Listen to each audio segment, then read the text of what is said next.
2023 সালের জন্য একটি ইউটিউব চ্যানেল কি করে তৈরি করতে হয় এবং ইউটিউব চ্যানেল তৈরি করার পিছনে আপনারা দেখতে পাবেন যে কত কিছু নিয়ম পরিবর্তন হয়ে গিয়েছে। আপনি 0 সাবস্ক্রাইবার মানে যেদিন আপনি চ্যানেল ওপেন করবেন সেই দিন থেকেই আপনার চ্যানেলের হ্যান্ডেলটি আপনি পেয়ে যাবেন এবং সেখানটায় অত্যাধিক একটি নতুন মডেলে আপনার ইউটিউব চ্যানেলটাকে তৈরি করতে পারবেন। আমি আজকের এই ভিডিওতে আপনাদের দেখাবো, আপনারা প্লিজ স্কিপ করবেন না, সম্পূর্ণ দেখবেন যে হ্যাঁ কতটা পরিবর্তন হয়েছে একটি ইউটিউব চ্যানেল তৈরি করার জন্য। আপনার ইচ্ছা মতন, নিজের ইচ্ছা মতন আপনি আপনার জিমেল ক্রিয়েট করতে পারবেন। কিভাবে জিমেল ক্রিয়েট করতে হয় একদম নতুন নিয়মে আপনারা দেখে নেবেন আজকে। এই জিমেল তৈরি করার পর ইউটিউব চ্যানেল যখন তৈরি করবেন সেটা আপনার জিমেলের সাথে আপনার ইউটিউবের নামের একটি মিল রেখে আপনারা করতে পারেন।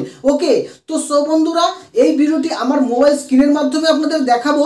আর একটা ছোট্ট রিকোয়েস্ট করব যে যারা এখনো পর্যন্ত এই চ্যানেলটি সাবস্ক্রাইব করেননি, সাবস্ক্রাইব করে এই চ্যানেলের পাশে থাকবেন। আর এই চ্যানেলে আমি দেখাবো যে কিভাবে ইউটিউব চ্যানেল তৈরি করতে হয় এবং সঠিকভাবে একটি জিমেল অ্যাকাউন্ট তৈরি করতে হয়।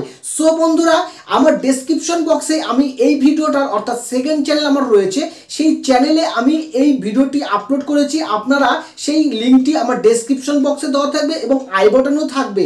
আপনারা সেখান থেকে আপনার এই ভিডিওটি আপনারা অবশ্যই দেখে নেবেন। আর ভিডিওটি ভালো লাগলে কিন্তু লাইক কিন্তু অবশ্যই করবেন, আপনার জন্য স্পেশাল। ওকে, একদম আধুনিকভাবে এবং আগামী মানে বছরের জন্য এই চ্যানেলটি আপনি তৈরি করে নিতে পারবেন। সো ভিডিওটি আমি এখানেই শেষ করছি। আর সবাই ভালো থাকবেন, সুস্থ থাকবেন। ধন্যবাদ সবাইকে।